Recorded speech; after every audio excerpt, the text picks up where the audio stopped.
In this section, we will discuss alkylation, a conversion process used in refineries to maximize the production volume of gasoline. Unlike isomerization, which primarily objective is to chemically rearrange normal paraffins to isoparaffins in order to improve the octane number, alkylation does not bring a chemical rearrangement to address a quality concern, but rather to address a quantity concern.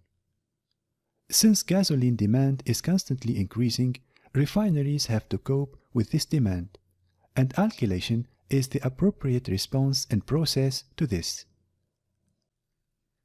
An alkylation process takes light hydrocarbons like butene and isobutane, which are too plentiful in a refinery, but unfortunately cannot be fully used to make gasoline due to their high volatility, and turn these light non-valuable hydrocarbons into heavier hydrocarbons less volatile so that they can be fully incorporated into the gasoline blend.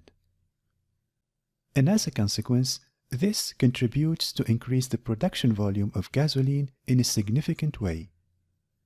So, alkylation, to put it simply, is a conversion process that takes light volatile hydrocarbons and converts them into heavier hydrocarbons compatible with the gasoline blending. In this example, the reaction of butene and isobutane in the presence of an acid catalyst yields alkylate, which is an isoparaffin. Alkylate is an excellent gasoline blending component as it has no sulfur, no olefins, no benzene, has a high octane number, and a low red vapor pressure. A gasoline blender's dream. Under ideal conditions, alkylate consists mainly of C7 and C8 isoparaffins.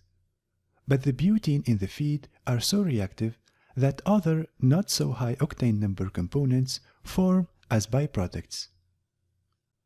But fortunately for a refiner, the amount of byproduct is not high enough to undermine the attractiveness of the alkylation process. Let's now take a look at the typical process scheme of an alkylation unit. A typical alkylation plant consists of 7 parts: the cooler, the reactor, the acid separator, the caustic wash, and 3 splitters. The feed, which is a mixture of butene and isobutane, is first mixed with an acid catalyst.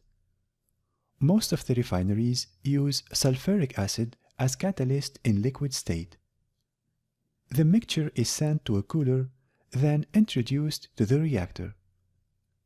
As the liquid passes through the reactor vessel, it encounters static mixers to ensure that the reactants are in contact in the presence of the acid catalyst. The mixture is then charged to an acid separator. The acid catalyst is drawn at the bottom and reintroduced back to the reactor. Eventually, some fresh acid is added to the system to compensate any potential acid loss. Hydrocarbons are then recovered at the top of the acid separator. At this level, hydrocarbons still have some traces of acid in them. That is why they are sent to a caustic wash and treated with caustic soda to neutralize the remaining traces of acid. Finally, 3 standard splitters separate the alkylate from light products. The alkylate is recovered at the bottom of the debutanizer and, as discussed previously, is a good quality blending component for gasoline make. The de-isobutanizer, which is the second splitter downstream the reactor, is extremely essential to the alkylation process. It separates the isobutane that did not react and recycles it back to the alkylation feed. So, this was a simplified overview of the alkylation process used in refineries to maximize the production volume of gasoline. In the next video, we will see the third conversion unit used for gasoline called catalytic reforming.